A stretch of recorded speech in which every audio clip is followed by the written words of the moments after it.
Des d'Òmnium Segarra-Urgell teníem molt clar que aquest any 2020 fins al 2021 havíem de fer pedagogia d'en Benet. El lema d'Òmnium, llengua, cultura i país, jo crec que també ha estat una mica el lema d'en Benet al llarg de la seva vida. Per tant, nosaltres vam dir abans de la pandèmia, volem que des de la Segarra, l'Urgell i bàsicament des de la seva ciutat Cervera fem actes on reivindiquem la figura d'en Benet. I per tant el que vam fer és destinar uns quants cèntims i parlar amb la paeria de Cervera, amb l'anterior equip de govern i amb l'actual. I res millor que dedicar l'Issagogi a la figura d'en Benet. Fer de l'Issagogi la figura central d'en Benet i que al llarg d'aquesta setmana és un goig veure que tots els actes, les conferències, avui la taula rodona, l'espai audiovisual, el dissabte la Mònica Terribas, l'Esbar Dansaire i la Coral demà al Fossat, tots els actes estan plens. Per tant, jo crec que hem encertat. És una figura que en les actuals circumstàncies del nostre país, el que estem vivint, cal reivindicar i cal continuar lluitant. Sempre ens toca lluitar i continuar fent pedagogia. Agrair a la paeria i agrair a tots vosaltres perquè la ciutat Benet ja era fill adoptiu des de l'any 91, però calia continuar parlant i pensant en ell. La placa va ser un acte molt bonic. Agrair també al Jordi Oliva. Sense el Jordi Oliva segurament això no ho podríem portar endavant i per tant la primera persona que vam parlar des d'Òmnium va ser amb el Jordi. Jordi, et necessitem i per tant gràcies a ell aquesta ciutat, gràcies al Jordi, ha fet moltes coses i per tant aquesta és una més. Gràcies als ponents per ser avui amb nosaltres i és un èxit. Avui fem la gravació i esperem que aquesta gravació també la puguem fer difusió. Gràcies i bona tarda.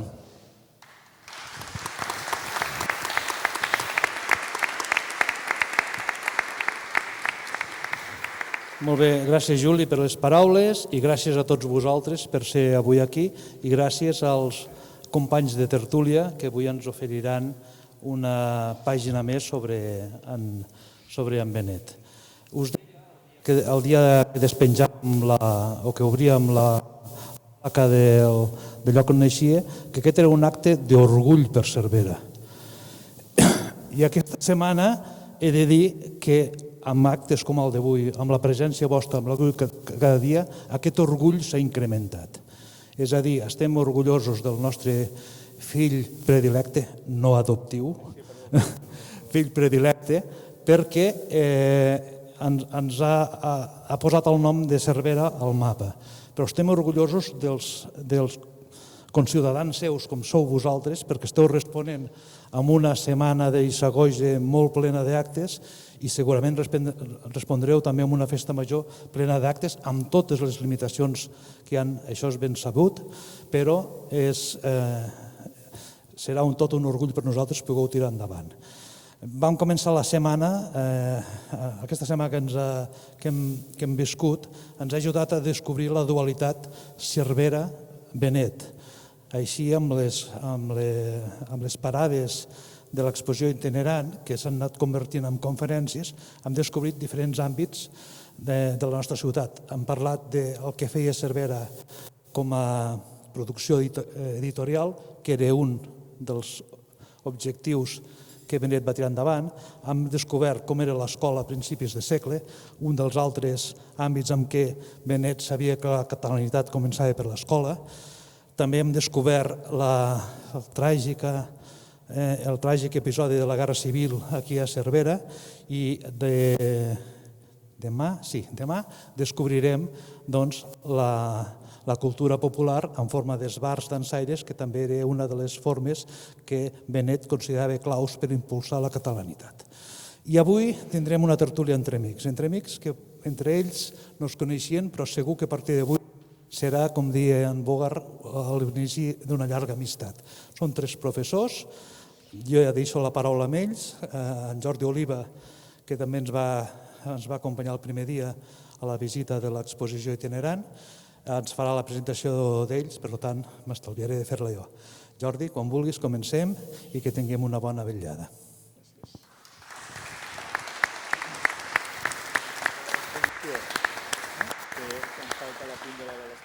Moltes gràcies, Paer. Gràcies als convidats i gràcies a vosaltres, públic, per ser avui aquí. Estem a l'Equador d'aquesta setmana cultural dedicada a Josep Benet. Només ens falta, ho ha dit abans el Paer, la intervenció del Roger Costa demà amb l'exposició, amb un dels actes de l'exposició en moviment, i després el dissabte la Mònica Terribas a 2:15 del migdia. Atenció, a Sant Domènec, no aquí a l'auditori, per cloure aquest espai audiovisual que ha funcionat també durant tota aquesta setmana. L'objectiu d'aquesta taula rodona, no pas tertúlia, sinó el format de taula rodona, és d'alguna manera presentar a Josep Benet en clau actual. És a dir, com el seu pensament ha transcendit en el temps i en molts dels aspectes que ell va apuntar, va embastar ja fa bona colla d'anys, fins i tot potser en la immediata postguerra, són conceptes, són idees, són pensaments que tenen encara una vigència realment gran. L'estructura d'aquesta taula rodona, en principi ens l'han plantejat amb intervencions de 15 minuts per part dels ponents, en aquest cas en Josep Maria Soler Sabater i Marta Vallverdú, i després faríem un torn obert de paraula que us donaríem a vosaltres per si voleu fer alguna intervenció. Abans del meu agraïment a les entitats organitzadores, bé, ja veieu que aquí hi falta algú, i aquest algú és ni més ni menys que l'Antoni Dalmau. Ell ens havia de presentar el que és el Benet polític i la vigència del seu pensament. Aquest matí, de manera inesperada, ha caigut malalt. La seva esposa m'ha enviat un correu fent-me saber a les 12 del migdia que s'havia aixecat amb febre i que havia de quedar-se al llit. De manera que serà una llàstima. En qualsevol cas, m'ha demanat que fes el favor de llegir un article que sortirà publicat demà a Regió 7 parlant del centenari del Benet i que ho faré quan li correspongui el torn de paraula. El que us deia, vull agrair molt especialment a Òmnium Segarra Urgell, a la Paeria Cervera i, per descomptat, al Museu Comarcal, per fer d'aquesta setmana un conjunt d'actes en memòria del mestre Benet i fer-ho des d'un primeríssim nivell, a la vegada que ser capaços de captar l'atenció de tots vosaltres i fer o aconseguir aquesta meravella que és penjar el cartell de complet amb tots i cadascun dels actes que s'han celebrat. Em plau presentar-vos, en primer lloc, a la Marta Vallverdú Borràs, doctora en Filologia Catalana, amb una tesi doctoral sobre els llibres de viatges a la Polinèsia d'Aurora Bertrana i Josep Maria de Sagarra. Catedràtica d'institut, actualment està enllestint un estudi sobre els moviments culturals catalans durant la dècada dels 60, que publicarà la revista L'Avenç. Josep Maria Soler Sabater, catedràtic d'Història Contemporània, llicenciat en Filosofia i recentment jubilat. En el camp de la recerca s'ha especialitzat en la Guerra Civil i la postguerra. Ben aviat tindrem un llibre centrat en aquest espai cronològic sobre l'Escola Popular de Guerra. Col·laborador al costat d'en Josep Benet, al Centre d'Història Contemporània, en la recuperació de la documentació catalana de l'exili. Fou el primer director del Museu d'Història de Catalunya, coordinador general del Consorci Memorial dels Espais de la Batalla de l'Ebre i director de l'Institut d'Estudis Ilerdencs. Potser també el recordareu com a presentador del programa de Catalunya Ràdio Postres de Músic ja fa una bona colla d'anys. Doncs, sense res més a dir, ja com serveixi aquestes paraules com a preàmbul i li passo la paraula a la Marta. Molt bona tarda. Em sentiu bé? Sí? En primer lloc, molt bona festa major. Sou molt valents i molt coratjosos. A la meva població no se n'ha fet de festa major, per tant us felicito. I en segon lloc, agrair-vos el fet que m'hàgiu convidat. Tal com ha explicat en Jordi Oliva, jo estic fent un estudi sobre els moviments culturals dels anys 60 que vaig publicant a la revista L'Avenç. Per exemple, el mes que ve, a l'octubre, apareixerà un dedicat a la concepció dels països catalans durant els 60 i la proposta que em va fer Joan Fuster. Doncs jo, durant aquests diversos anys, he anat estudiant diversos moviments, com Òmnium Cultural, per exemple, com el naixement de la GEC, com Rosa Sensat, com la Nova Cançó. Però, curiosament, encara que només he estudiat moviments i col·lectius, hi havia un nom que sempre repetia, sempre apareixia, Josep Benet. Josep Benet va estar implicat en diversos moviments dels anys 60, va ser una agulla, tal com l'anomenava Joaquim Ferrer, que anava teixint la trama, una trama sòlida, resistent, que va engegar aquesta resistència i aquest redreçament cultural. Ell, doncs, començo a descapdallar aquest activisme que jo crec que ens pot servir per pensar també en la nostra actuació personal i en el nostre activisme actualment, veient l'exemple de Josep Benet.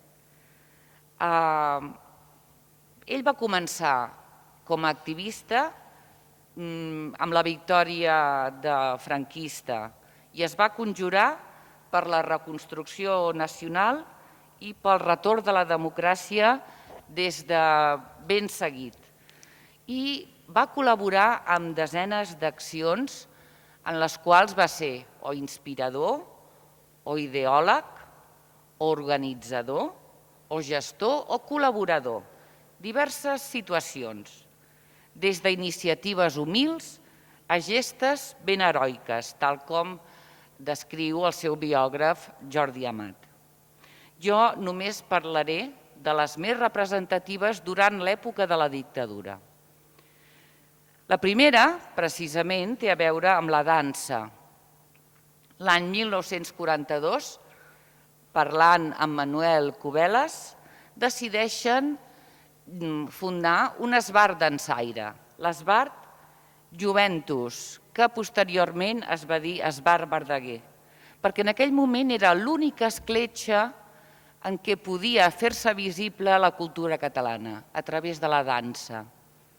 En aquell moment el ball era acceptat perquè era una dansa regional i semblava una cosa tipus coros i danzas del movimiento. Però ells li van donar aquesta acció emblemàtica de representar la cultura com una espurna, una escletxa, i van tenir una gran actuació al Palau de la Música Catalana, que es va convertir llavors en el reducte de la catalanitat. Llavors, això va ser l'any 1945. Una altra de les primeres idees de Josep Benet, que sempre va anar repetint, era la idea de publicar llibres, revistes. Van fundar una editorial clandestina amb Esteve Albert, que era del Front Nacional de Catalunya, que es deia Edicions Negra Nit. Eren uns llibres menuts, amb poques pàgines, perquè es poguessin passar de mà en mà, i tenien aquest esperit combatiu de lluita contra el franquisme. Fixem-nos en el símbol de la nit, negra nit, que per nosaltres és molt coneguda la idea que la nit representa la dictadura. Recordem aquella cançó de Raimon, la nit és llarga la nit, no? Bé, doncs, la primera vegada que trobo relacionada la idea de nit amb dictadura, precisament, prové d'aquestes edicions Negra nit de Josep Benet i Esteve Albert. Era poesia resistencial, la que publicaven de forma anònima, i un dels llibres eren sonets, van ser escrits per Maurici Serrahima. Serrahima va ser un gran amic de Josep Benet i el seu mentor, perquè era més gran, el seu mentor cultural.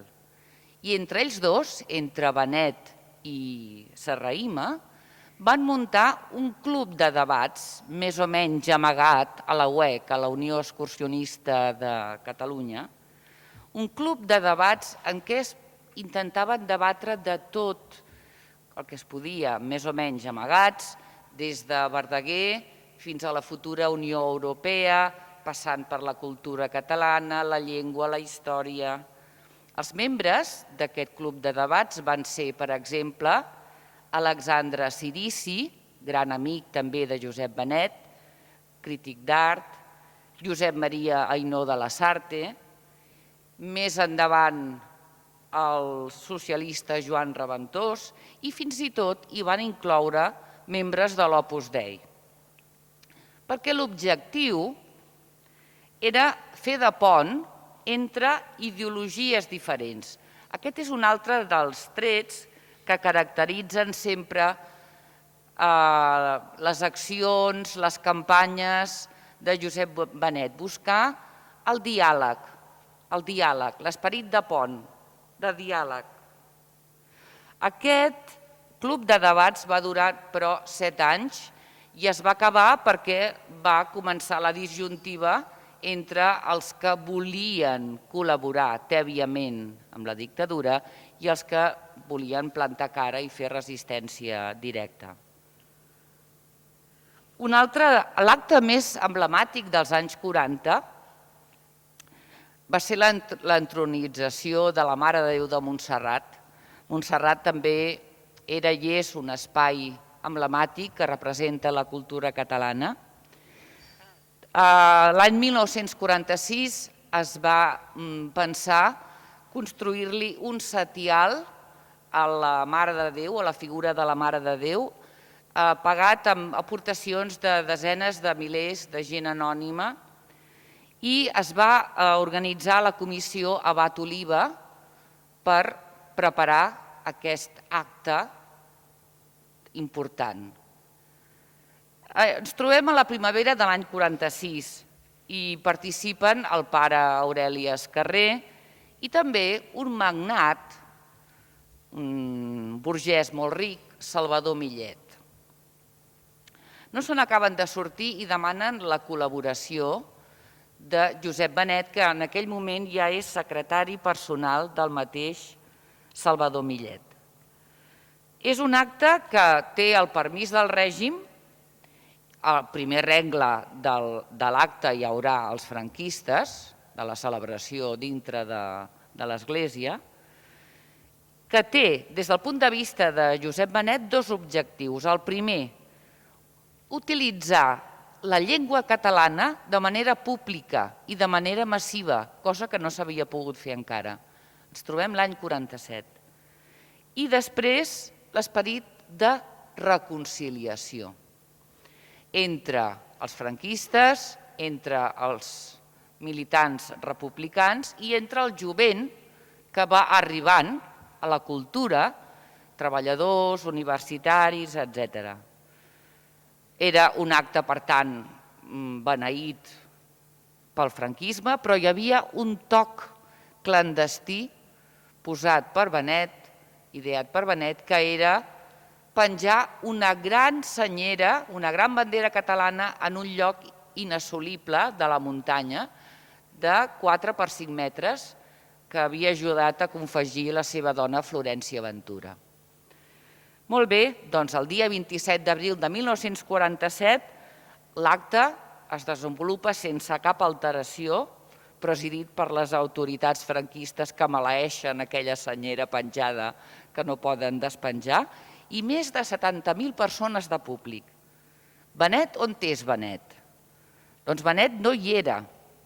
Era tancat en una cel·la, dirigint l'acte, més de 24 hores, només en contacte amb altaveus i 2 telèfons, se li va acabar el menjar, només va poder sobreviure amb cafè, tampoc no tenia tabac, era fumador, Josep Benet. Finalment el va anar a rescatar el seu amic Maurici Serrahima, i Serrahima apunta en el seu dietari el següent. Tot i així, tot les penalitats que va passar Josep Benet aquell dia, seria un dels dies més feliços de la seva vida, perquè havia visualitzat la seva raó de ser, reconstruir la Catalunya dividida. Aquí veiem una imatge d'Edicions Negra Nit i uns participants del Club de Debats Miramar, l'entronització de la Mare de Déu de Montserrat amb una fotografia de l'acte. Evidentment no es veu la senyera, però es veu l'acte. Arribem als anys 50. Durant els anys 50, Benet participa en 2 accions importants. Una és la coneguda vaga de tramvies de l'any 57, que aconsegueixen pràcticament paralitzar Barcelona. Ell està dintre del comitè de la vaga i es dedica a redactar i a repartir els fulls volanders clandestins, convocant a la gent a la vaga. Quan tenen Barcelona pràcticament paralitzada, se'n va amb Joan Reventós a Madrid per intentar aconseguir el suport també de Madrid, i allà un intel·lectual de passat falangista, Dioniso Riudrejo, el bateja com el guerriller, Josep Benet com un guerriller. Una altra protesta important va ser la dedicada a la campanya de la P. La campanya de la P. Es tractava de pintar totes les P's possibles per tot el país, perquè P representava la paraula protesta. Protesta. I les diverses ideologies clandestines es van unir totes per pintar P's per Catalunya, que em consta que encara en queden algunes que no s'han esborrat. Arribem als anys 60. Benet defineix aquesta dècada com la dècada del redreçament. Ja no és resistència, sinó que és aixecar-se, redreçar-se.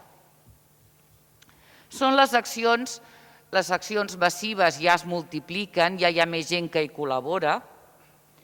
I és llavors, l'any 60, quan Benet entra en contacte amb un jove carismàtic i combatiu anomenat Jordi Pujol. En aquell moment, Josep Benet ja té 40 anys i Jordi Pujol en té 30. Bé, doncs organitzen conjuntament una campanya, la campanya contra Galinsoga. Us sona, L'any 1960, el director de La Vanguardia ha dit en públic «Todos los catalanes son una mierda» i es decideix fer un boicot al diari de La Vanguardia. La campanya funciona molt bé fins que al final es decideix defenestrar Galinsoga i per tant ha de dimitir. Estan ja engrescats i Pujol participa en una altra acció de resistencialista i de redreçament, que és cantar el cant de la Senyera en l'acte que es fa en el Palau de la Música el 19 de maig de 1961, perquè era el cinquantenari precisament de Joan Maragall, de la seva mort. L'any 1961 feia 50 anys que havia mort.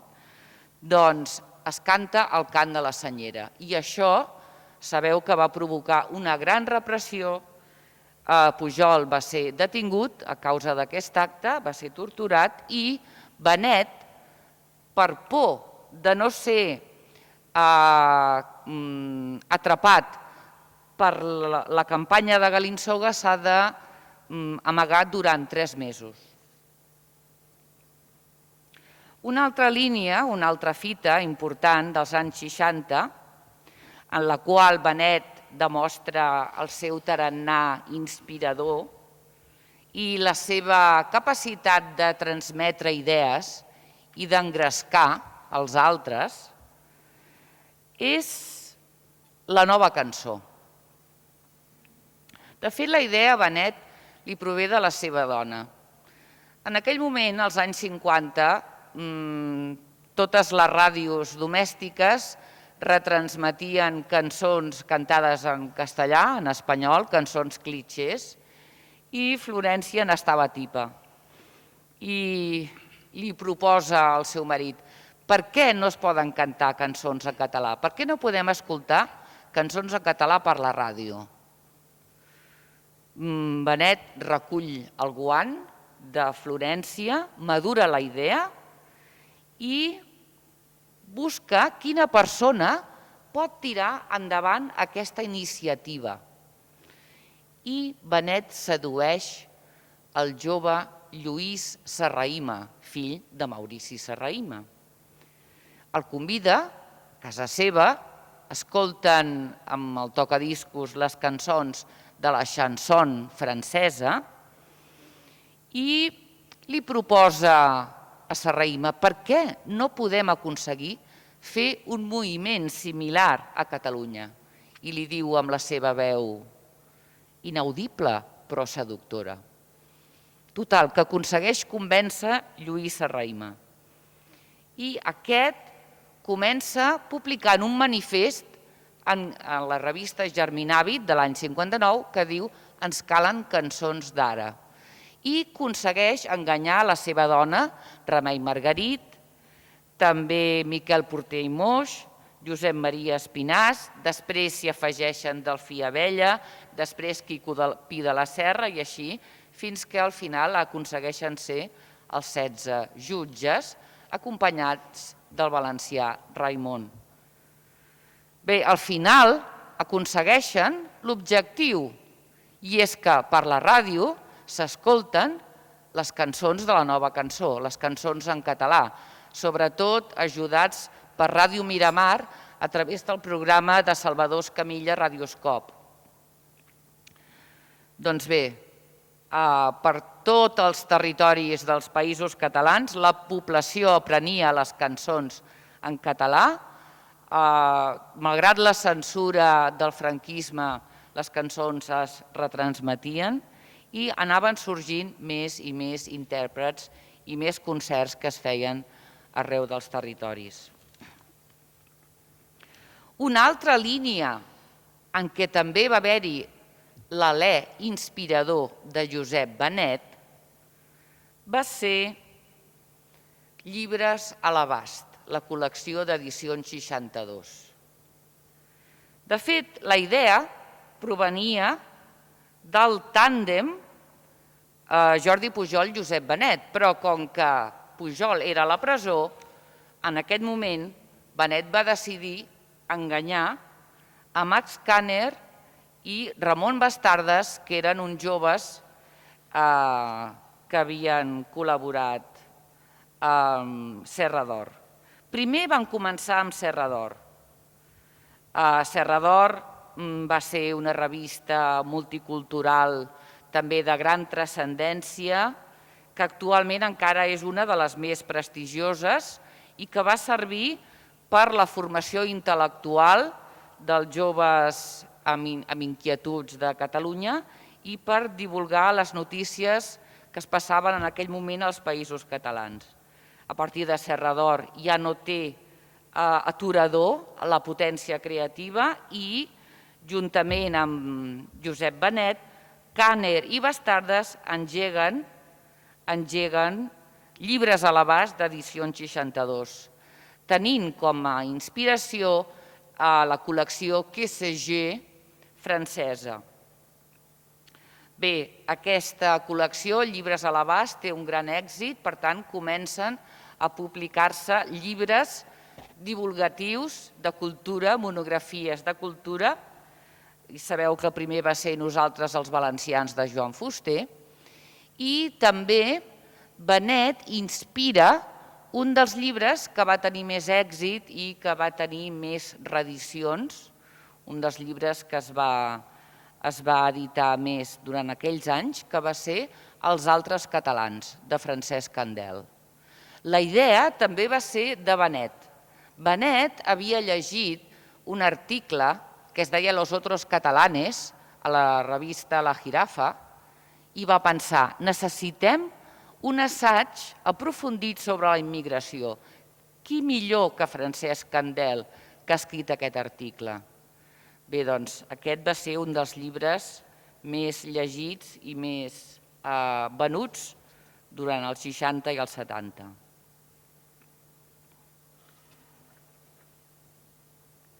Una altra de les relacions aprofundides i molt productives que va tenir Josep Benet va ser amb el que ja us he presentat abans, amb Salvador Millet. Alguns intel·lectuals, Benet, Puig Quintana, Maurici Serrahima, intenten aconseguir que es creï un petit nucli de burgesos benestants que puguin ser mecenes, que puguin donar subvencions als terrenys culturals perduts i pobres de la cultura catalana. És l'inici d'Òmnium Cultural.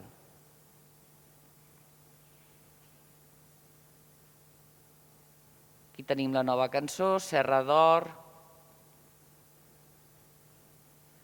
Llibres a l'abast, i aquí tenim les fotografies d'aquests mecenes que van començar Òmnium Cultural, Cendrós, Carulla, Joan Ballbé, Riera i Fèlix Millet, que era el president. Van fer campanyes importantíssimes per redreçar la cultura catalana. Només us parlaré d'un parell en les quals va intervenir Josep Benet directament. Una va ser la campanya del català a l'escola, en què milers de persones van signar, persones i entitats com per exemple el Barça, van signar demanant que la llengua catalana fos ensenyada als centres escolars i es va aconseguir. També una altra de les iniciatives que va tenir Josep Benet va ser la creació d'un premi de reconeixement a un savi o una sàvia de la cultura catalana, una mena de Nobel local, per reconèixer la doble trajectòria tant intel·lectual com d'ètica, la seva fidelitat als països catalans. I així va néixer el Premi d'Honor de les Lletres Catalanes. El nom el va posar Maria Aurèlia Capmany. Bé, doncs, Benet en va ser receptor al final de la seva carrera l'any 1996. Una altra amistat fructífera de Josep Benet va ser amb Albert Manent. Albert Manent el vaig conèixer i era una persona encantadora, em va ajudar molt amb les meves investigacions. Li agradava molt conspirar, era un gran conspirador. I era un bon cohesionador de xarxes de persones activistes, ideòlogues, gent implicada en la catalanitat. Bé, doncs, Benet i Manent munten una acció de denúncia internacional de la repressió que està patint Catalunya i pensen que el pare Marc Aureli Escarrer pot ser la veu per denunciar públicament la situació de repressió que s'està vivint al país. Llavors, fa unes declaracions al diari Le Monde en què diu, per exemple, però d'alguna manera li han inspirat Benet i Manent. Diu Esquerrer: Catalunya és una nació en el conjunt de les nacionalitats espanyoles. La primera subversió que existeix a Espanya és la del govern. Van ser unes paraules atronadores que van servir per fer palesa l'opinió dels catòlics catalans que volien un futur democràtic i, esclar, la repressió del govern espanyol no va trigar gaire. El mes següent, recordeu els d'Òmnium, que es va clausurar Òmnium, sembla que estem a l'any 63, i durant 4 anys Òmnium va estar clausurada i el pare Aureli Esquerrer, pare abat, va haver de refugiar-se a Llombardia, d'on ja no va venir a Catalunya fins al punt de morir l'any 68. Un altre tipus de relació que també va potenciar Josep Benet va ser la relació amb els joves universitaris. Va fer diverses coses, ara parlaré de les més importants. En primer lloc, va ser l'inspirador de les rutes universitàries que es van desenvolupar de l'any 57 a l'any 63. Ell es va inspirar en una mena de romeria, en un romiatge que es feia a França fins a la catedral de Chartres, i va pensar que fer un romiatge caminant de Barcelona fins a Montserrat podia ser una tapadora perquè la gent pogués parlar a la muntanya lliurement, sense les orelles del règim. Va funcionar. Llavors hi havia diverses columnes, normalment cada any hi participaven un centenar de persones que anaven caminant i quan feien descansos havien de contestar unes preguntes i es generava un debat fins que al final, quan s'arribava a Montserrat, s'arribava a unes conclusions. Sempre la idea era el diàleg, la transversalitat entre persones de diverses ideologies que poguessin arribar a una entesa. En un altre dels actes, també va participar-hi Josep Benet, dels actes universitaris, va ser en la Caputxinada. Recordeu que la Caputxinada es va celebrar l'any 66, que va ser un assetjament del convent dels Caputxins de Sarrià. A dintre hi havia 500 persones tancades que s'havien tancat per crear el Sindicat Democràtic Estudiantil Universitari d'Estudiants de Barcelona. Bé, Benet no hi era dintre, però la seva tasca va ser fonamental. El seu pis del carrer Calvet va ser al front de rereguarda per tal de donar suport i difusió a la Caputxinada, a l'acte dels estudiants i professors tancats. I allà va començar, en el seu menjador hi havia una taula rodona de fusta, i aquella taula física va ser l'emblema de la taula rodona, la figura de la taula rodona, en la qual va haver-hi una unió entre diversos representants polítics opositors. Aquesta taula rodona va ser el precedent d'una banda de la comissió per ajudar els represaliats i els presos de la Caputxinada. En segon lloc, hi ha l'any 70 per fer la comissió de l'11 de setembre i també per la creació de l'Assemblea de Catalunya.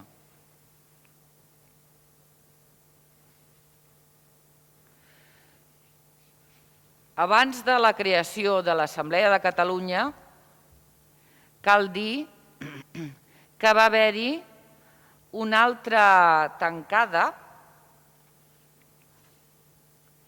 la tancada de Montserrat, on 300 intel·lectuals es tanquen al monestir en Protesta pel procés de Burgos, que ha condemnat a mort diversos militants d'ETA.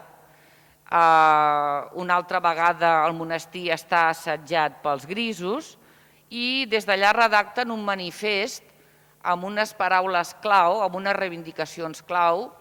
Evidentment, Benet és un dels redactors d'aquest manifest. I es demana l'amnistia, la democràcia i el dret a l'autodeterminació. Un segon acte d'aquest tombant dels anys 70 torna a ser Llibres i són les edicions catalanes de París. És a dir, com poder publicar llibres que no hagin de passar per la censura? Doncs decideixen, amb el trio creat per Benet, Pujol i Albert Manent, de publicar des de París. Aquests llibres travessaven la frontera, transportats per escoltes d'Olot, que sabien en quins llocs no estaven vigilats per la Guàrdia Civil. Llavors aquests llibres podien denunciar la veritat del que s'estava vivint. Va ser en aquesta col·lecció que Josep Benet publica per primera vegada el seu gran llibre Catalunya sota el règim franquista. Ens anem acostant cap als anys, més cap endavant dels anys 70, és una època de politització, els anys 70. Un acte no exclusivament polític és la celebració del Congrés de Cultura Catalana de l'any 75 a l'any 77. Aquest congrés va ser organitzat per la Junta de Govern del Col·legi d'Advocats, però és que casualment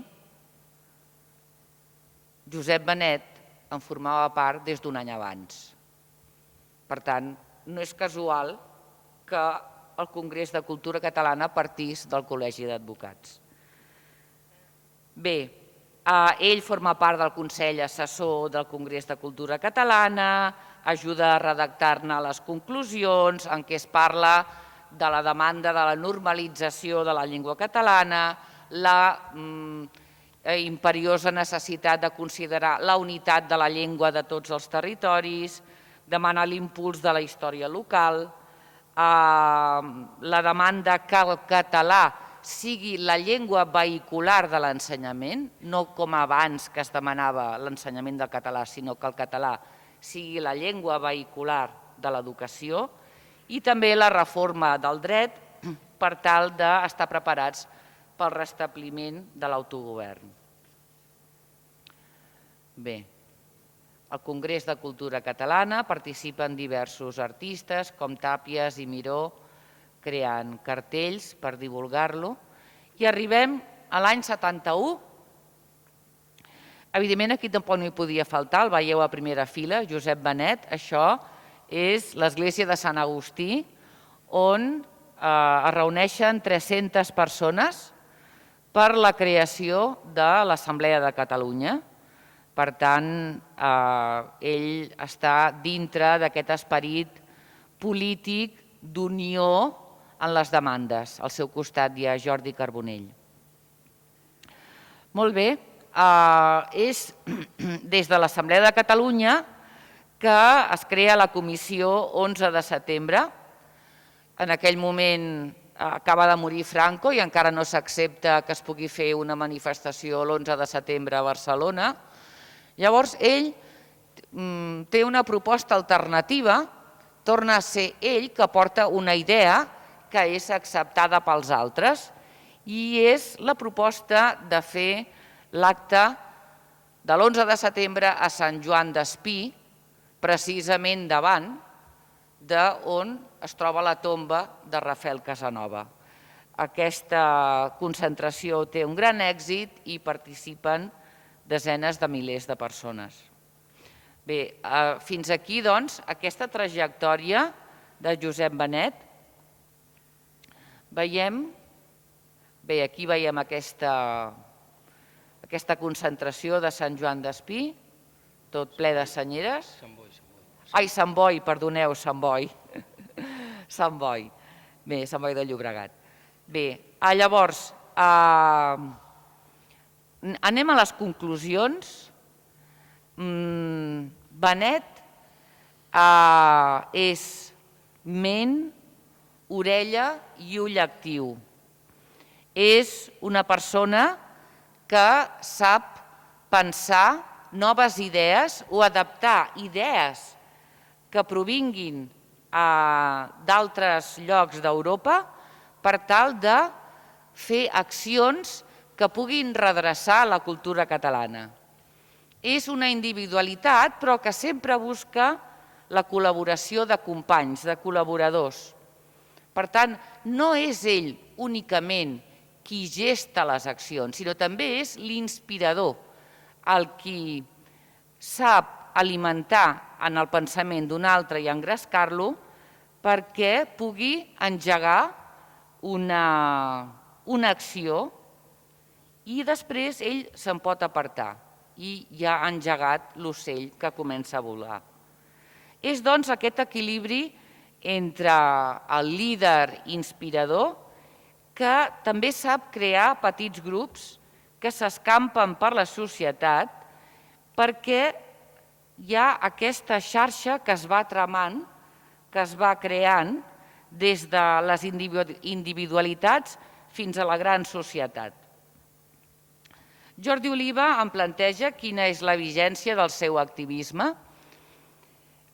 Jo penso que la conjuntura no és la mateixa, la del fosc franquisme a l'actual. Recordem que en el fosc franquisme cada dia morien, eren executades 30 persones al Camp de la Bota, que fins i tot hi havia la por del finis Catalonia. I llavors, què té a veure la lluita de Benet amb la nostra? Doncs bé, hem assolit uns drets parcials, hem acaronat la plenitud i ara estem en un moment crític.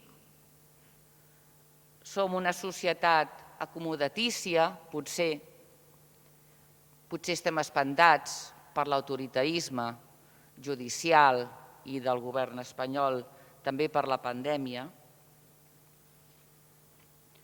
Però jo crec que continua havent-hi un desig de llibertat i cal tenir present un tret de la personalitat de Josep Benet, que és la seva perseverança, la seva tenacitat. Llavors necessitem persones com Benet que tinguin convicció i que sàpiguen seduir la societat. I, a més, també un segon tret de la seva personalitat, el seu esperit dialogant, transversal. Jo crec que aquesta és la direcció que ens assenyala Benet en l'actualitat, la tenacitat i l'esperit transversal. Moltes gràcies.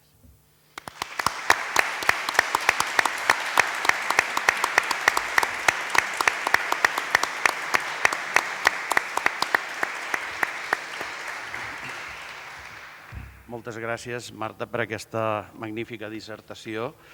Em ve al cap unes paraules que vaig pronunciar dissabte passat a l'acte de col·locació de la placa a la casa natal i que d'alguna manera enllaça una mica amb la teva intervenció i que és que Benet d'alguna manera no saps on comença el seu activisme i on acaba, perquè en realitat està a dins de qualsevol acció que fa tant professional com de l'activisme cultural.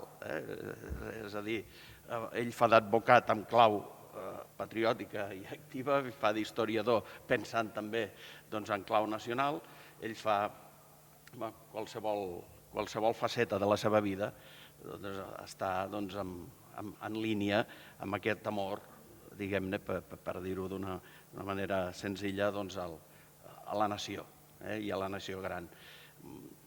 Penso que ens ho has explicat molt bé, això. Després de la Marta té la paraula en Josep Maria Soler Sabater. Li hem demanat amb ell a veure si ens pot actualitzar una mica el seu pensament, la seva visió en clau d'historiador. Molt bé. Moltes gràcies. Bona tarda a tothom i després felicitar una vegada més a Cervera perquè Paeria hi ha poques poblacions a Catalunya que porten aquest nom, els homes que són defensors de la pau, o sigui, els paers de Cervera són defensors de la pau i ho demostren amb aquesta voluntat cultural de moments tan difícils d'intentar tirar endavant aquestes actuacions.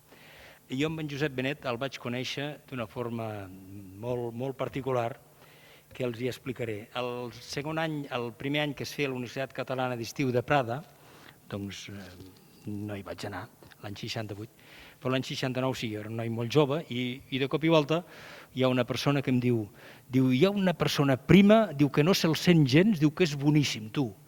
Jo tenia 18 anys. I jo dic, ah sí? Dic, i qui és aquest? Diu, no, i diu, a més, diu, clar, jo estudiava història, estava estudiant història. Diu, no, diu, a més, diu, parla de coses de la guerra.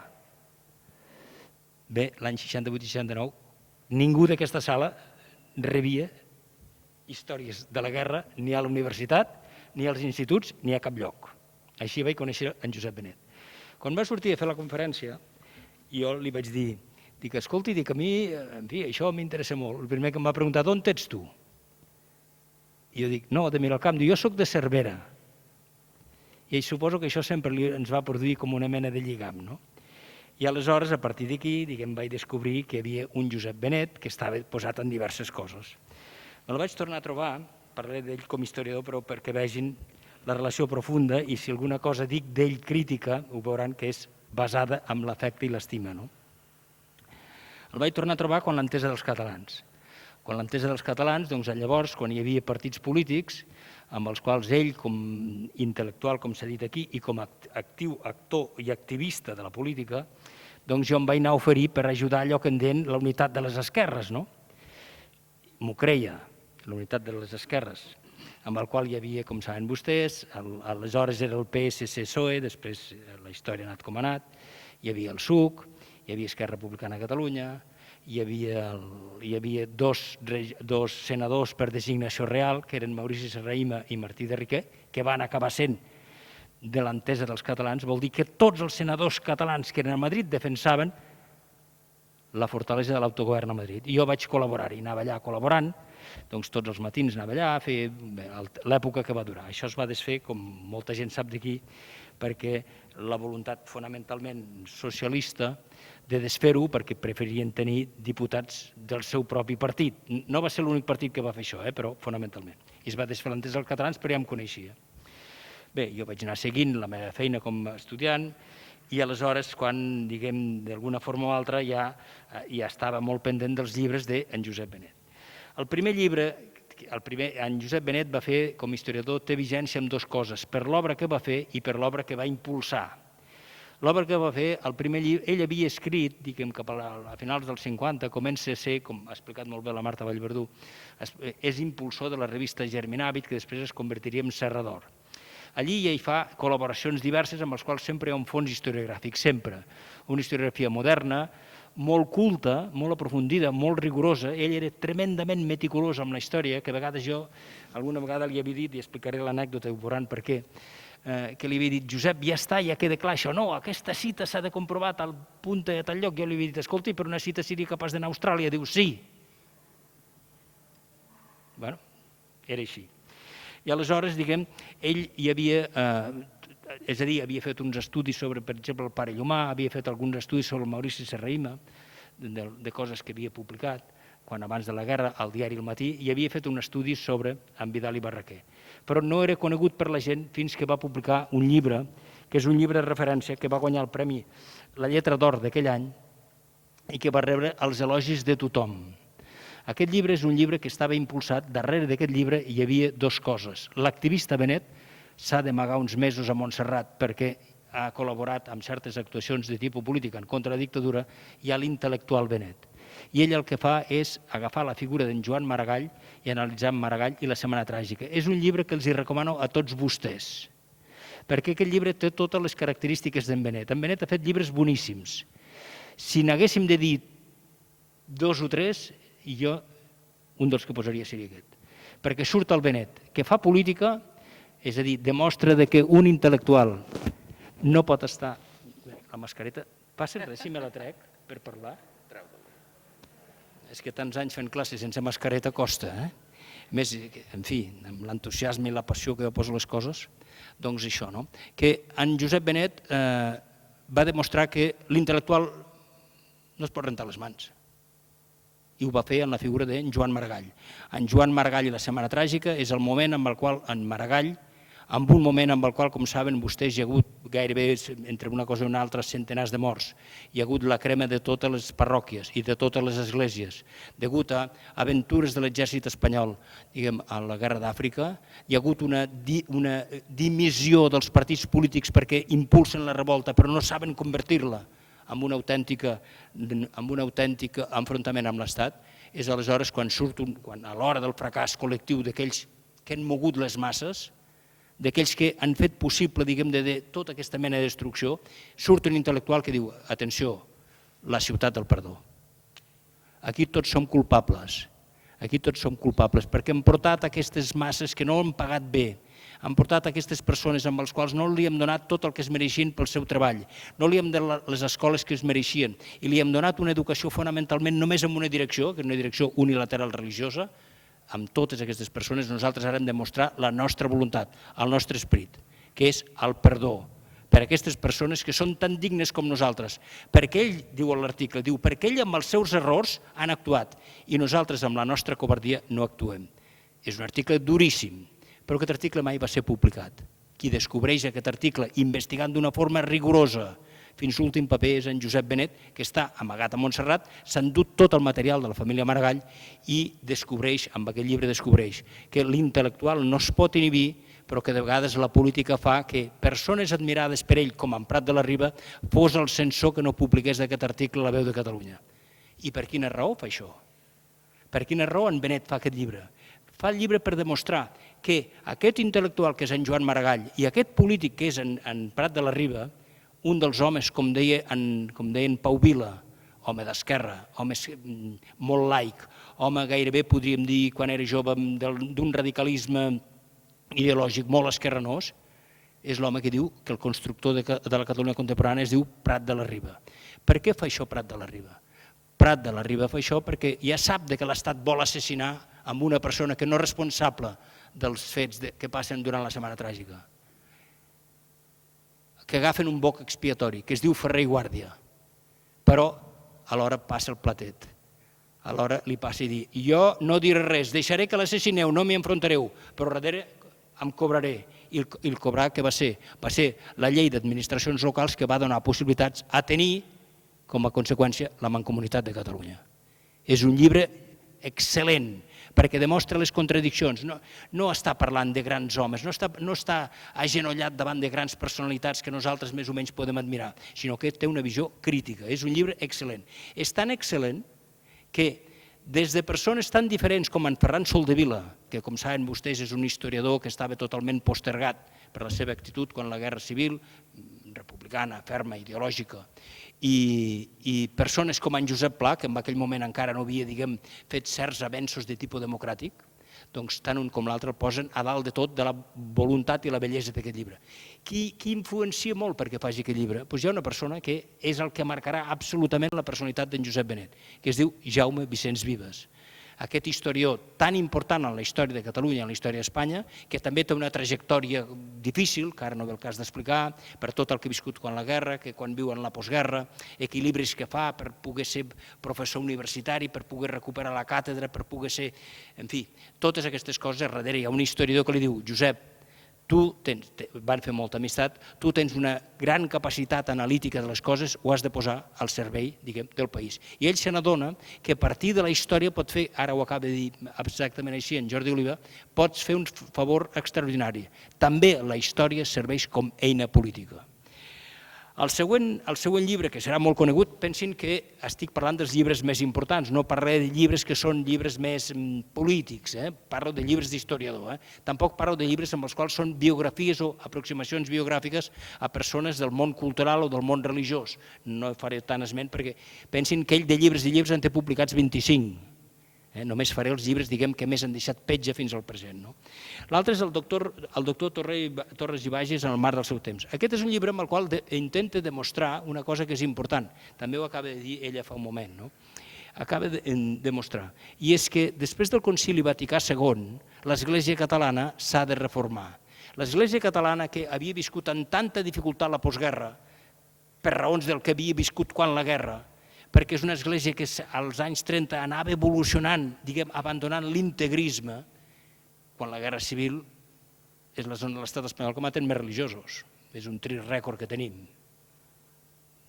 Dramàtic. Diguem, per teòrics fanàtics revolucionaris que el que fan és assassinar. I com deia en Joan Peiró, mai la revolució pot ser assassina. Doncs com que l'església viu en tantes dificultats, hi havia sectors de l'església que els hi costava avançar. No tot era Montserrat. No tot era l'abat Escarrer, no tot eren mossèn Llumà, no tot eren en Ballarín, no són tots aquests sacerdots. I aleshores ell publica aquest llibre per demostrar que l'Església i dins de l'Església, amb una societat majoritàriament catòlica com era aleshores, també pot aportar el seu gra de sorra per enfortir, diguem, la cultura, el saber, la civilitat a partir d'una actuació religiosa. Aquest és el llibre del doctor Torres i Bages. El llibre, possiblement, que tindrà més ressò i que està tenint més ressò, no exagero, a escala universal, actual, és el llibre que ell va publicar a les edicions catalanes de París l'any 1973, no té nom, ell utilitza un pseudònim, com si fos un grup de gent, que es diu Catalunya sota el règim franquista. Ara mateix hi ha un congrés que es farà aquest mes de gener o febrer, es fa a Mèxic, sobre la idea de genocidio cultural. La primera persona al món que utilitza el concepte de genocidi cultural amb història es diu Josep Benet i Morell. I ell agafa la idea de dos punts, de la Declaració de les Nacions Unides de l'any 1945 i agafa aquest concepte d'un altre català que l'hem deixat molt de banda, que és el doctor Batista i Roca, perquè era d'un nacionalisme brandat, professor de la Universitat de Cambridge i sobretot antropòleg, és a dir, poc ens va arribar. Jo encara el vaig agafar en alguna conferència, el doctor Batista Roca. Havia quedat, diguem, amb l'evolució de tanta gent viatjant, del món més global, de més cultures, en l'antropologia ell s'havia quedat una mica arcaic, però als anys 40 és un home avançat, és un home culte, és un home que se n'adona del que diuen les Nacions Unides. I en Josep Benet agafa la idea de les Nacions Unides i d'en Batista Roca, però ho aplica a la realitat catalana. La voluntat d'un genocidi cultural, que s'aplica amb tot. S'aplica amb coses tan diverses com ell publica el llibre, només faré aquesta referència, després és un llibre que es va traduir anys després, una altra vegada, i després es va traduir també al castellà, un llibre extraordinari, dels més importants d'ell. I és que la idea és que una llengua hi ha moltes formes de matar-la.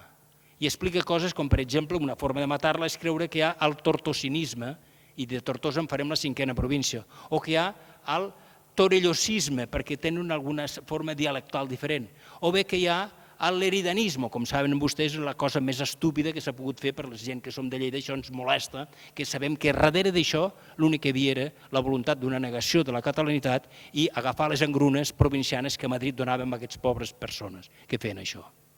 I llavors ho demostra, no solament amb aquest punt, ho demostra amb tot, en la premsa, amb la literatura, amb l'educació, en la formació, amb els cants, amb la religió, amb coses tan diverses que algunes no s'han estudiat ni s'han seguit, com per exemple potenciar, no sé si va passar a Cervera, però en molts llocs de la part del ponent de Catalunya i el sud de Catalunya, potenciar que la gent anés cap a la Verge del Pilar i s'oblidés de la Verge de Montserrat. És a dir, amb tota una malícia intencionada extraordinària. Tot això ell ho demostra en aquest llibre que es diu Catalunya sota el règim franquista, que és un excel·lent llibre. Un excel·lent llibre. Un altre llibre que va tenir, diguem, un recorregut molt curiós i que també es va publicar a París, amb edicions catalanes de París, de forma amb un pseudònim que ell va utilitzar, que es deia Roger Arnau, és ell, és Marxisme i qüestió nacional. Per què fa això l'any 1974? Bé, jo llavors ja estic acabant la carrera i jo he viscut aquell ambient universitari amb el qual ens trobàvem molts pretesos líders obreristes que eren estudiants universitaris com jo, alguns de Casabona, alguns gent que fins i tot ridiculitzen la gent que tenim accent lleidatà, o gent que s'arriben a dir, no diré el seu nom perquè em vaig dir que no ho diria mai, en fi, no val la pena dir-ho perquè és una persona que ha fet una evolució positiva, deixem-ho així, que amb una assemblea arribava no solament a increpar els estudiants que intentaven parlar en català en aquells anys, sinó que arribava a dir que el català era la llengua de la burgesia, quan l'únic burgès que hi havia, o dels pocs burgesos que hi havia a aquella sala, era ell. Una cosa vergonyosa. I aleshores què fa en Josep Benet? No discuteix, no s'enfada, no fa això, sinó que agafa tots els textos per demostrar que el moviment obrer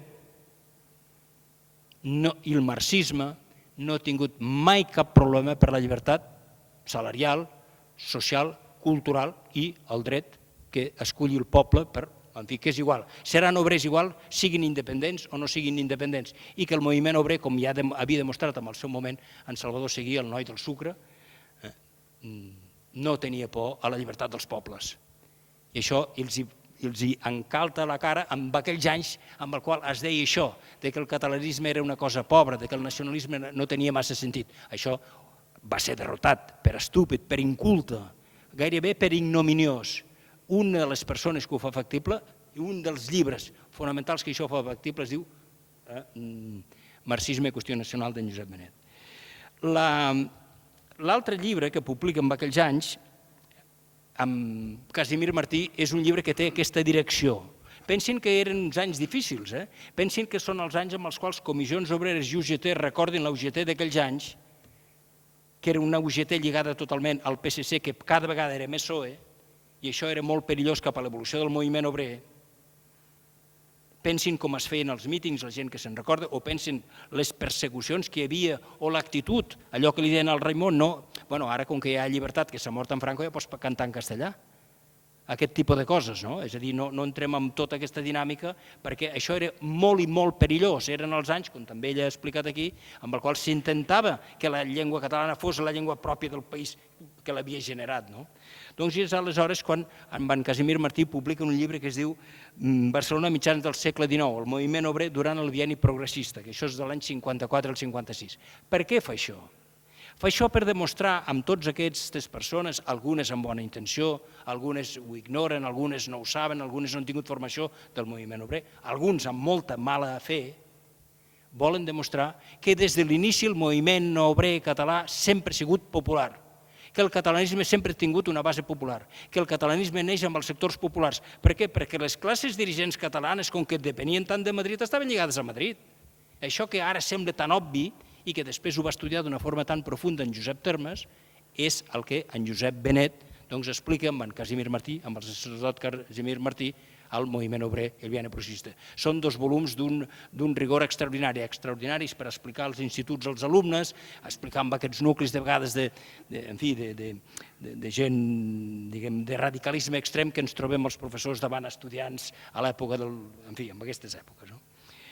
Un altre llibre que és important d'en Josep Benet, parlo més amb ells amb aquest criteri, més amb criteri, diguem, d'historiador que política, és el president Tarradellas en els seus textos, 1954-1988. Tothom sap que en Josep Tarradellas és una persona que va tindre una dignitat extraordinària a l'exili. Els historiadors jutgem els fets, no les intencions. D'acord? No fem de periodismes, no fem d'anàlisis sobre pensava això però va fer allò. No. Els historiadors analitzem els fets. Doncs el Tarradellas, des que va ser escollit president de la Generalitat de Catalunya, per a Rocafort va ser un home molt lleal a la institució. Si volen, d'una forma una mica estranya, perquè si s'hagués mort ell, què hagués passat? Bueno, no es va morir. Parlem dels fets. Lleal absolutament a la institució mentre va estar a l'exili. Un any abans encara de tornar de l'exili encara deia que de cap de les maneres l'estat espanyol podia ser una monarquia pel que després va ser el rei emèrit, aquest que ara viu a la part del...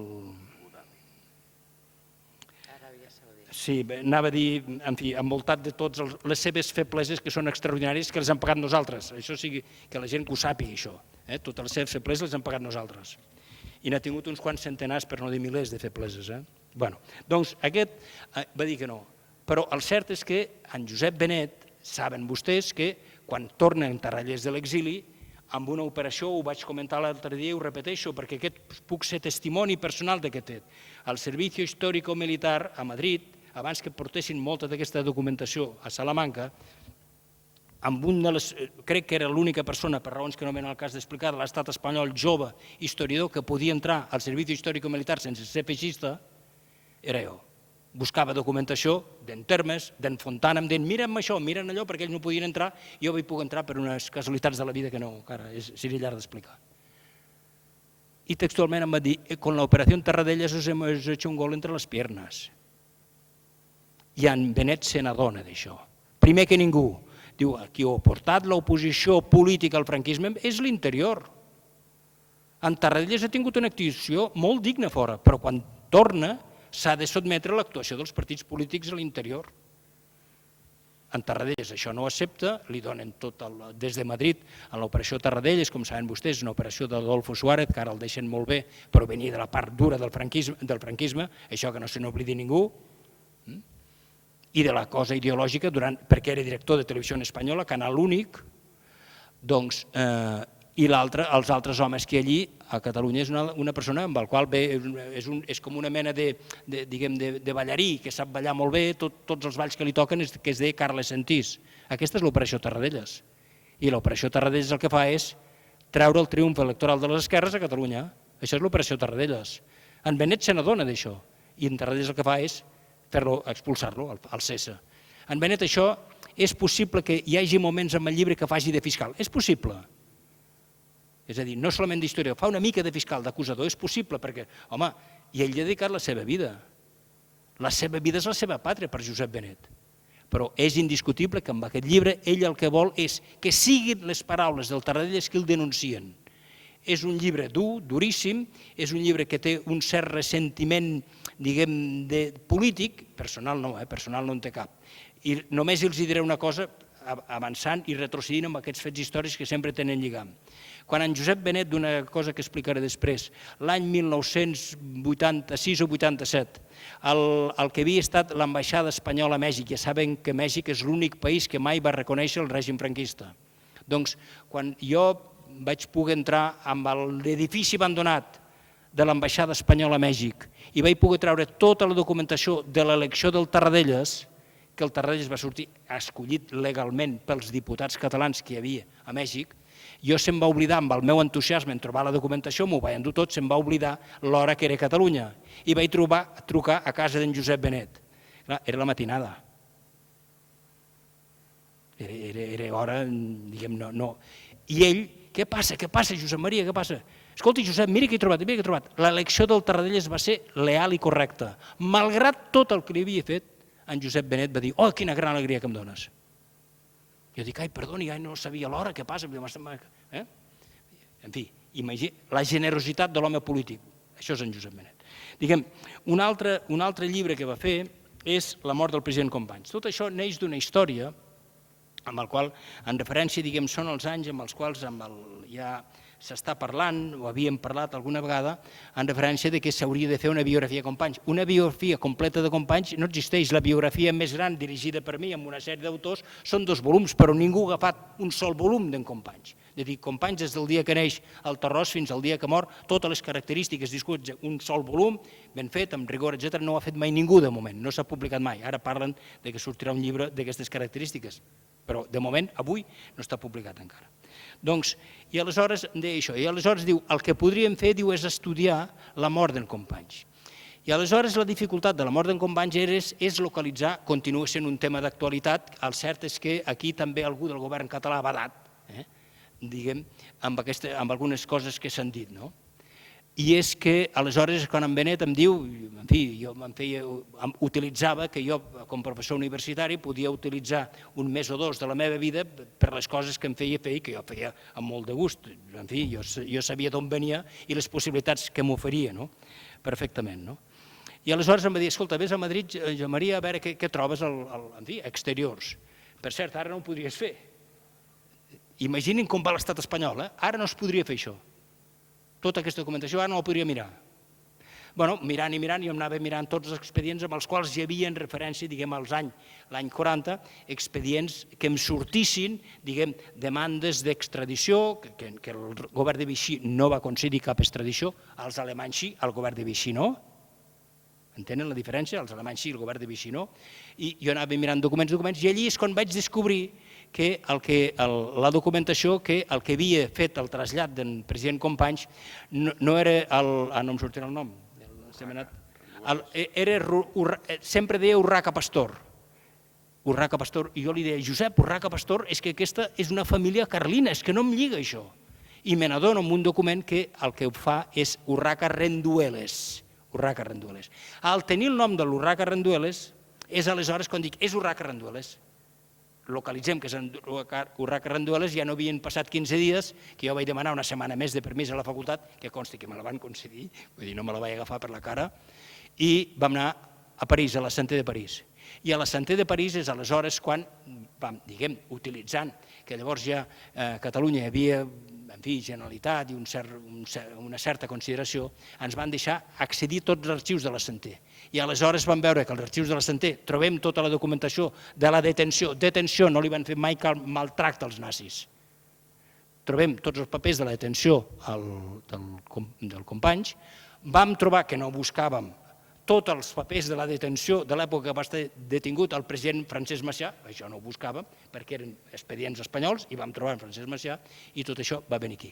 I és a partir d'aquí quan ja podem fer aleshores localitzant el seu Consell de Guerra que va tenir unes dificultats extraordinàries per consultar, perquè jo el consultava al costat d'un militar, que no anava vestit de militar, però el tenia al costat i li vaig dir, escolti, en fi, se puede ir, perquè jo estaré aquí hores consultant el Consell de Guerra. No estic parlant de fa tants anys, estic parlant dels anys 86-87, no es creguin, de quan va sortir el llibre. O sigui, ja portàvem 7 o 8 anys de Generalitat. I aleshores és quan ell fa aquest llibre, amb el qual amb aquest llibre es demostra, primer, l'interès absoluta d'en Companys, es demostra al Companys que no hi ha cap procés d'extradició, la qual cosa vol dir que en Companys va ser segrestat per la policia espanyola. I quan algú ha dit i ha mentit, això ara sí que ho diré, perquè com que és un polític ho puc dir, perquè políticament ho ha dit, van dir que hi havia demanat perdó al govern espanyol, no és veritat. A l'acte que es va fer, que jo hi era present, que va demanar perdó al govern espanyol per la seva actuació en referència a la detenció d'en Companys, ho va demanar el cònsol d'Alemanya, la cònsol de França, però a Espanya no hi havia ningú que demanés perdó de res. O sigui, quan això ho ha dit un dirigent polític català, ha mentit. Això no és veritat. No han demanat perdó de res. L'altre llibre, amb el qual fa ell, aleshores és quan ell es planteja, diguem, dins d'aquesta dinàmica, després diré el que fa fer, dins d'aquesta dinàmica es planteja que hauria d'intentar fer un mosaic, ell ho deia així, un mosaic de veure que van anar en contra de tot el poble de Catalunya. I aleshores és quan es proposa fer les 5 persones que van ser 5 morts, 5 sentències a mort.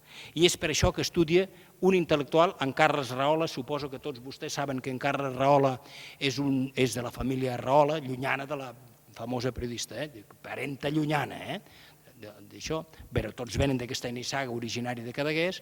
Doncs en Carles Rahola és una persona que té el diari L'Autonomista de Girona, és un home culte, un home que veient els bombardeigs de Girona els condemna i que quan les tropes franquistes entren a Girona, el dia, em sembla que és 2 de gener o 3 de gener, no recordo exactament, doncs aleshores se'n va fins a la frontera. Allí hi ha un embolic terrible perquè hi ha mig milió de persones que volen sortir, l'estat francès no es porta bé, l'estat francès pensava que arribarien a la frontera i voldrien passar la frontera unes 50.000 persones i se'n presenten gairebé mig milió, els va superar absolutament, no s'ho pensaven, van reforçar militarment la frontera, finalment va poder passar, però era tan embolic i tal que el Carles Rahola, que aleshores se sentia un home gran, pensin que quan se'n va a l'exili, el Rovira i Virgili no arriba als 60 anys, i diu, ara que me'n vaig a la bellesa.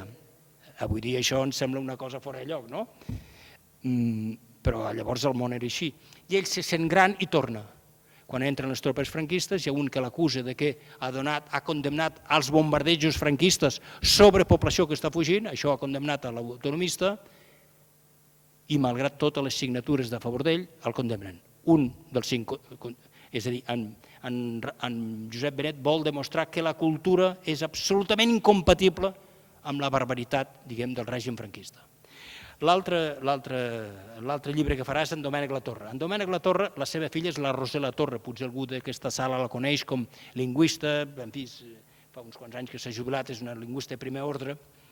En Domènec Latorre, ho dic amb tot carinyo, en Domènec Latorre era un entusiasta, era un funcionari, una mica tenia un petit defecte físic, era un entusiasta de la idea, no? I aleshores portava una bandera estelada grandíssima, no?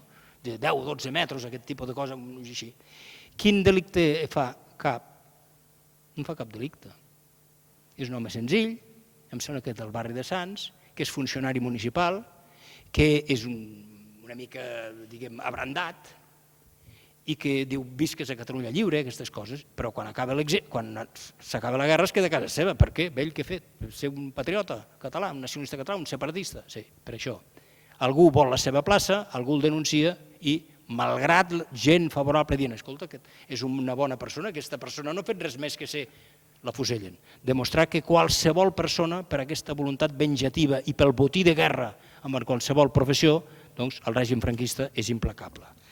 L'altre que fa és en Joan Peiró, Companys, Rahola, Latorre, Joan Peiró. En Joan Peiró, quan vam anar a París, que ens hi vam estar una setmana tot el dia en arxius i presons, i veient famílies, i veient exiliats, i veient tota mena de gent, i no parant tot el dia amb la Florència, sempre aquesta persona amb tanta fortalesa al seu costat, molt més profunda i aguda del que de vegades, tal com era la societat, avui dia està canviant afortunadament, tanta presència de l'home, diguem, doncs ens seguia i anava a tot arreu, vam anar a veure els descendents de la família Peiró. I els descendents de la família Peiró perquè volia demostrar que un home que havia fet molt humil, obrer, nascut als barris populars de Barcelona, després que se'n va a Mataró juntament amb altres persones fan una cooperativa del vidre, és un home que quan hi ha al principi de la Guerra Civil hi ha aquella orgia de sang que es viu a Catalunya, fa un llibre que es diu, fa uns articles al diari de Mataró que es diu Perill a la rereguarda, i quan diu aquelles frases tan boniques, no? Diu la revolució és construir, la revolució és planificar pel futur, mai un revolucionari pot ser un assassí. Així, hi ha alguns elements d'aquests incontrolats, d'aquests no tan incontrolats, etc., que van a per ell. La sort que té és que el Peiró està envoltat de gent de la cooperativa del vidre de Mataró que tenen tantes pistoles com els altres, però si no anaven per ell. Doncs aquest home que després, diguem, dins de l'evolució de la guerra arribarà a ser ministre d'Indústria, una persona que en 10 anys era analfabet, i després, en fi, per l'esforç, etc., doncs aquest home és un home amb el qual, quan s'acaba la guerra, doncs l'agafen, és a dir, amb el moment, diguem, de l'ocupació de la Guerra Mundial, es queda sota el sector alemany.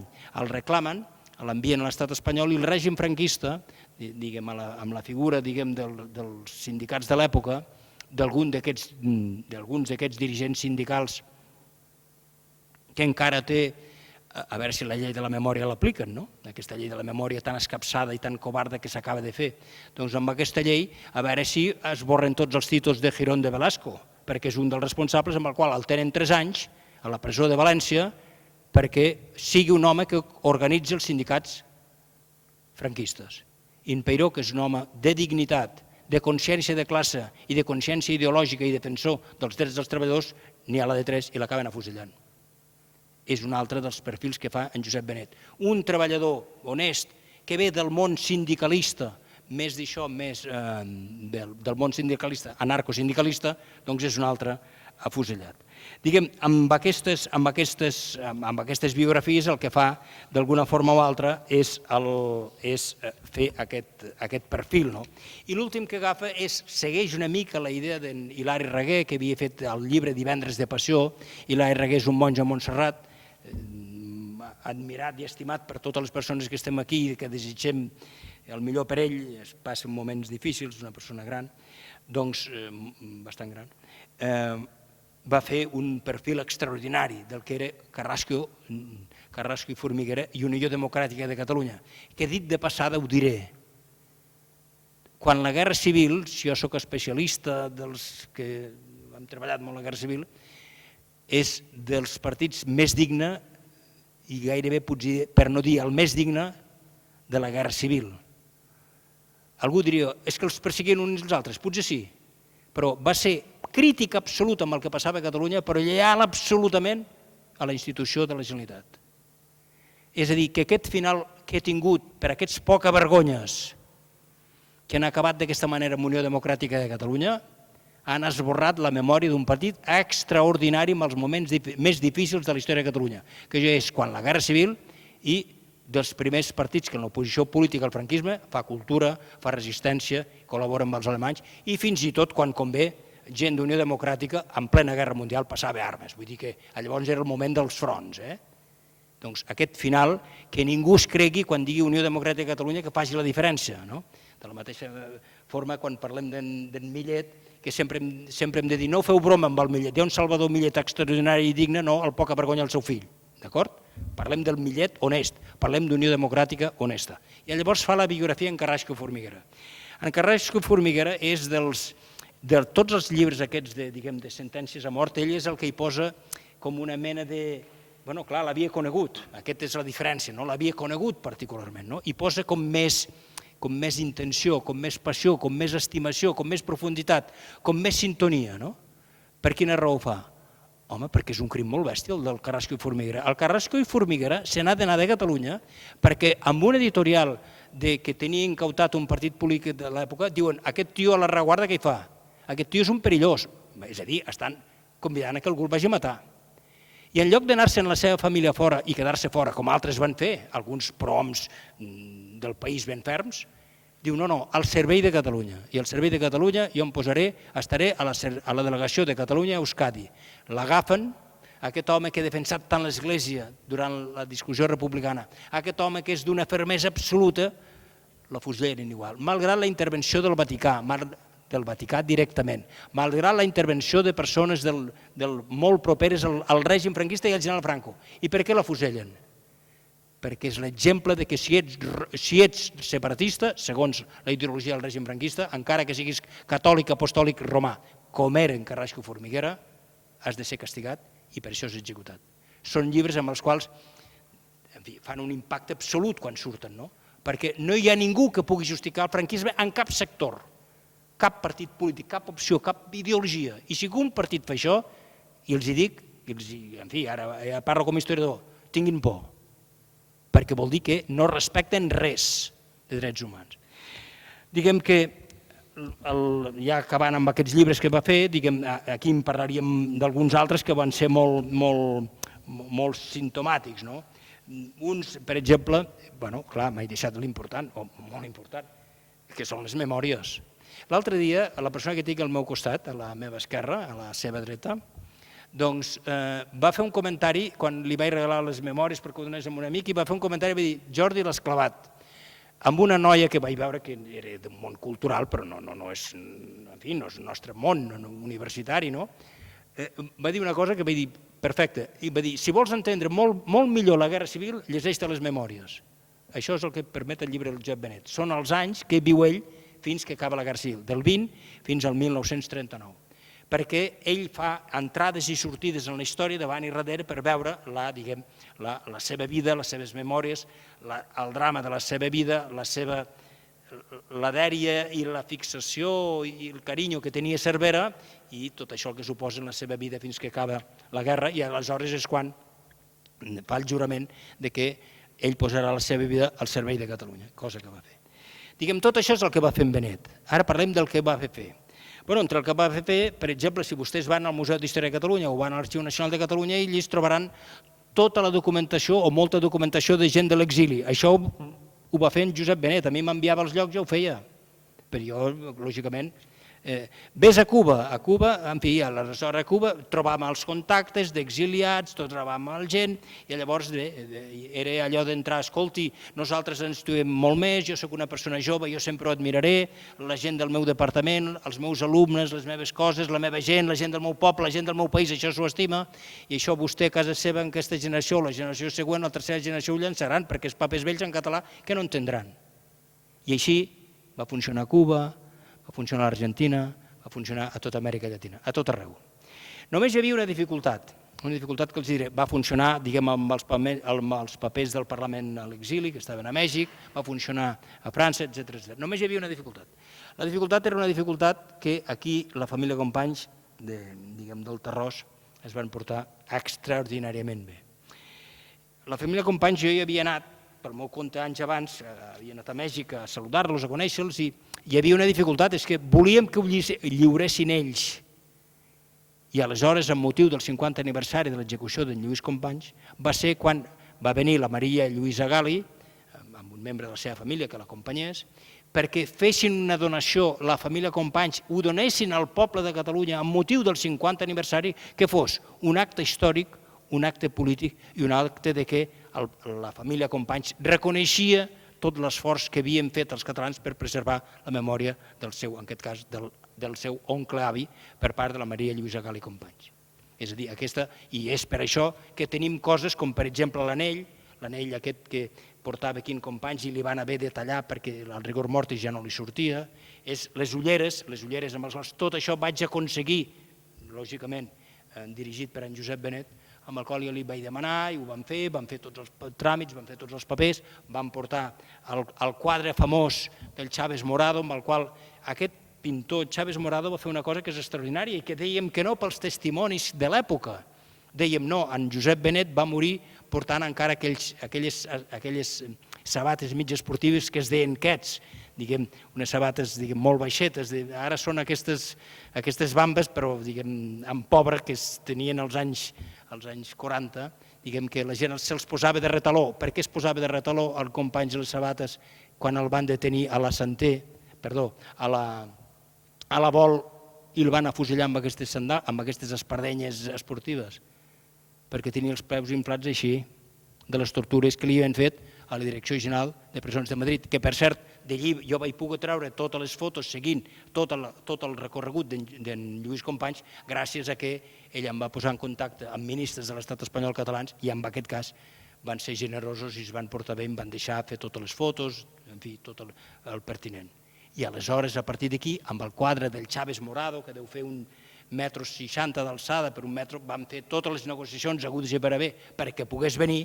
El Chávez Morado va pintar que en Companys va morir trepitjant terra catalana. Poc abans, amb un coratge, valor que ja m'entenen el que vull dir amb el gest que estic fent, que m'ha sortit, doncs, un moment abans que la fusellessin, es va treure els quets per morir, les sabates, les bambes esportives, no sé com nom dir-ho, suposo que m'entenen. Espardenyes deportives, de blaves, blanques, d'aquelles que es posaven a les platges, en fi, això. I se les va treure a l'últim moment per morir trepitjant terra catalana. Tot això és influència del Benet. Però què vol dir?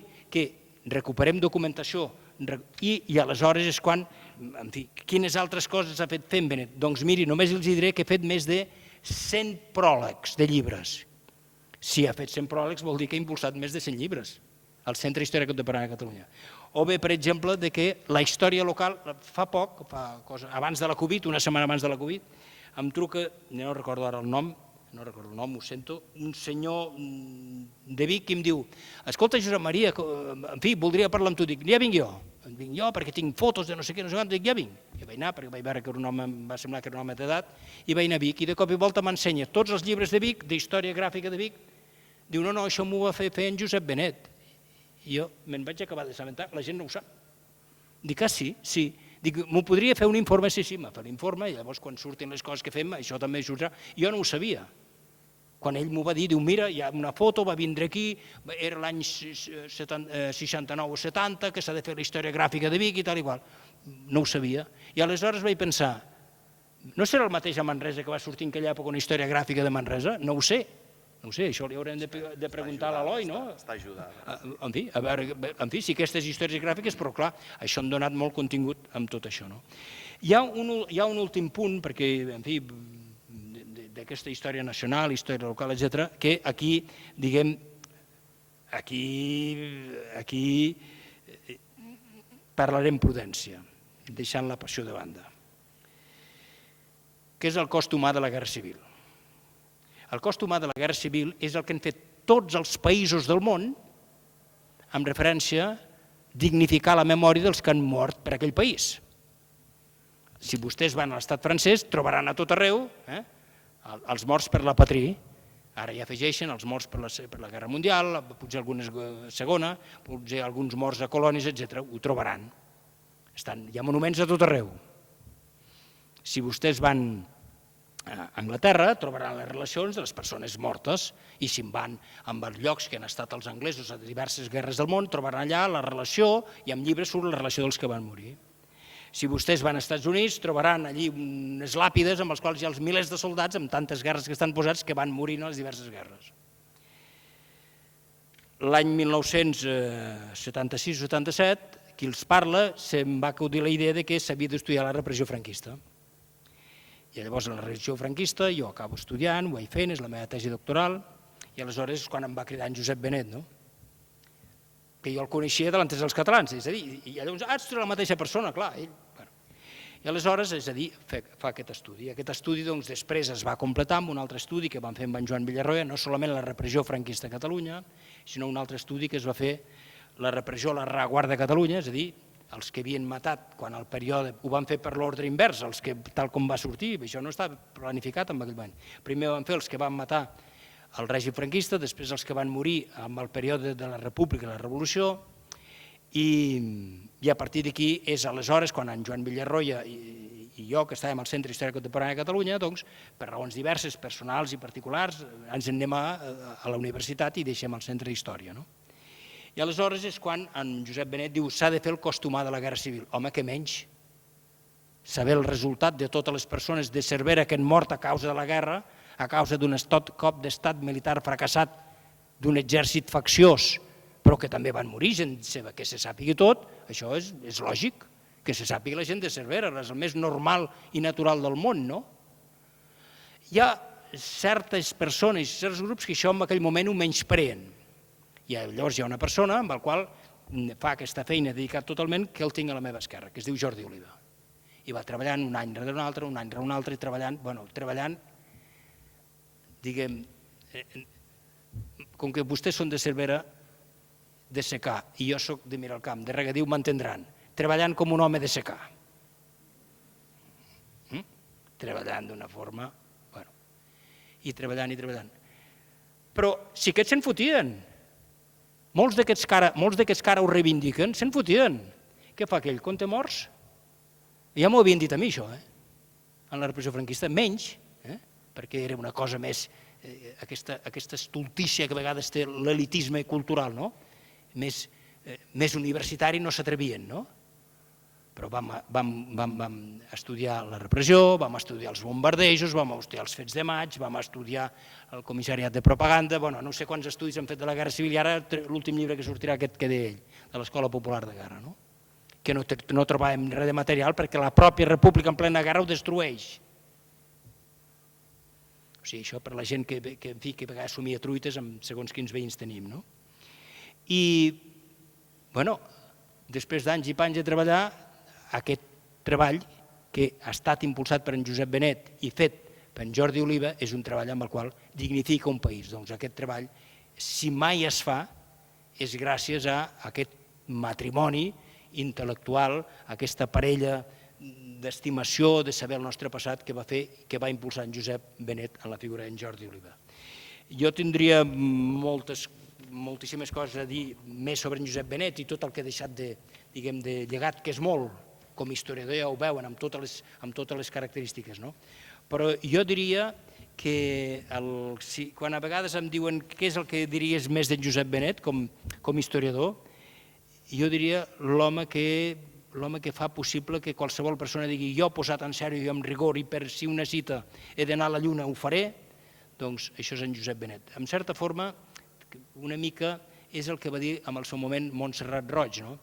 Montserrat Roig, ja saben vostès que era sobretot escriptora, però un dia va agafar, va enamorar, va seduir intel·lectualment en Josep Benet, a la Montserrat Roig, li va dir tu has d'estudiar el que van passar els catalans als camps de concentració nazis. El va conèixer, va fer un estudi que encara és el punt de referència absolutament a mitja Europa, i el va definir d'aquesta manera que fa i meva. Montserrat Roig va dir textualment això, que es pot aplicar a tot arreu i també als historiadors i el que ha deixat amb el present, aquest llegat. Josep Benet era un constructor de somnis. Moltes gràcies.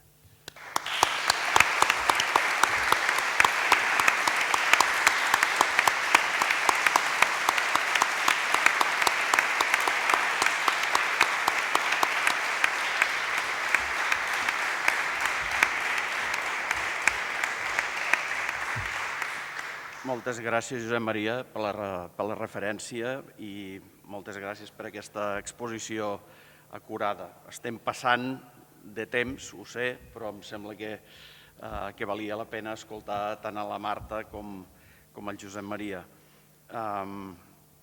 Després, amb el torn obert, sí que voldré que comentis una mica quin ha sigut el paper de la universitat al respecte de la figura de Josep Benet.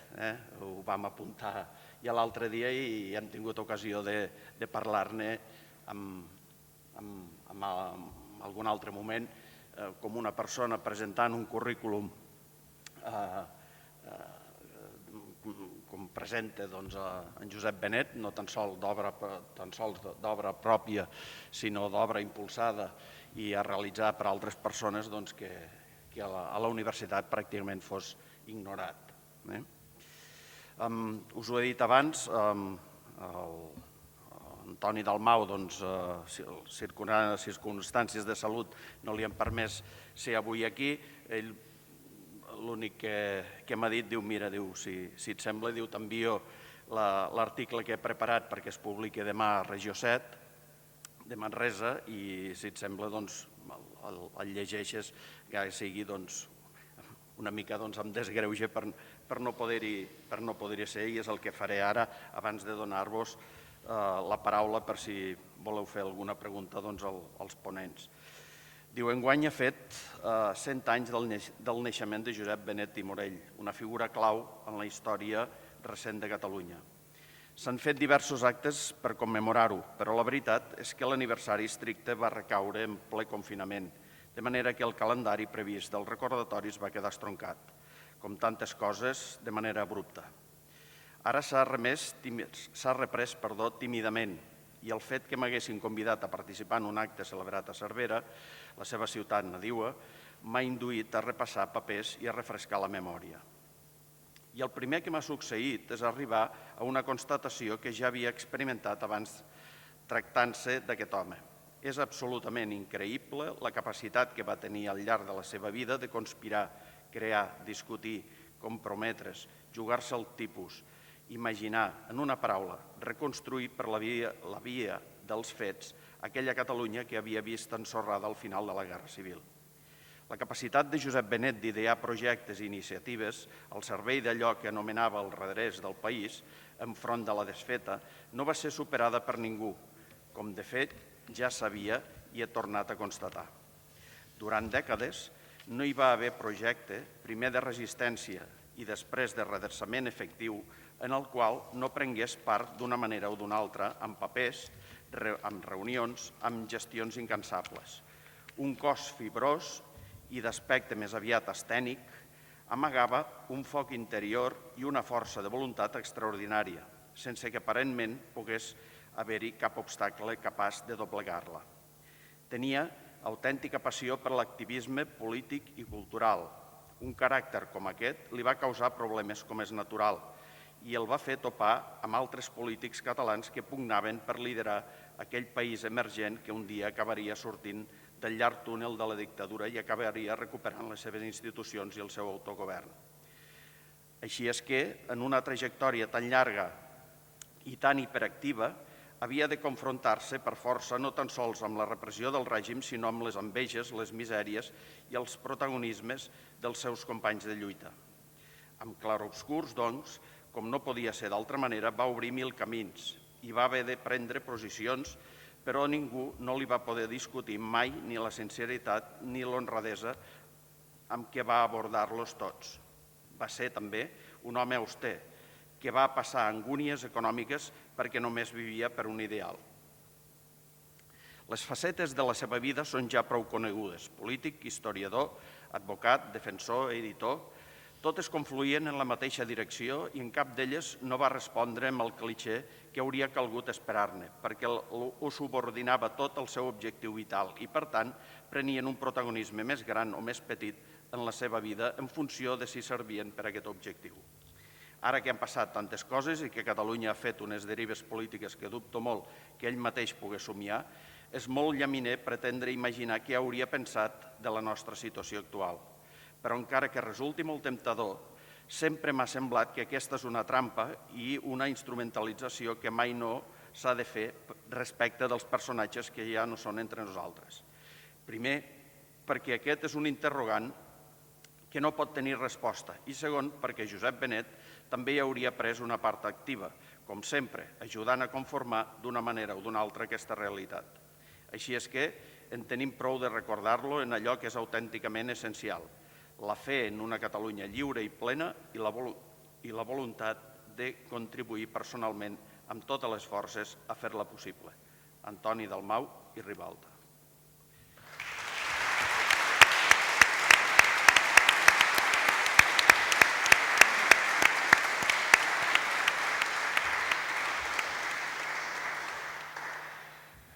No sé, doncs,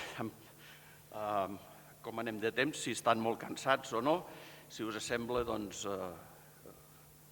donem un petit torn de paraula i si no, ho deixaríem ja aquí perquè penso que estem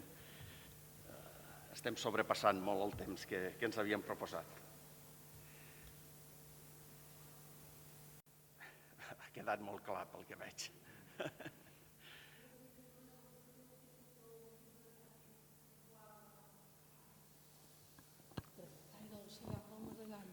Ai, perdó. De Montserrat Roig? No, del Maragall. És Maragall i la Setmana Tràgica. Maragall i la Setmana Tràgica. Gràcies. Hi ha 4 edicions en català i una en castellà. Vull dir que va tenir molt èxit.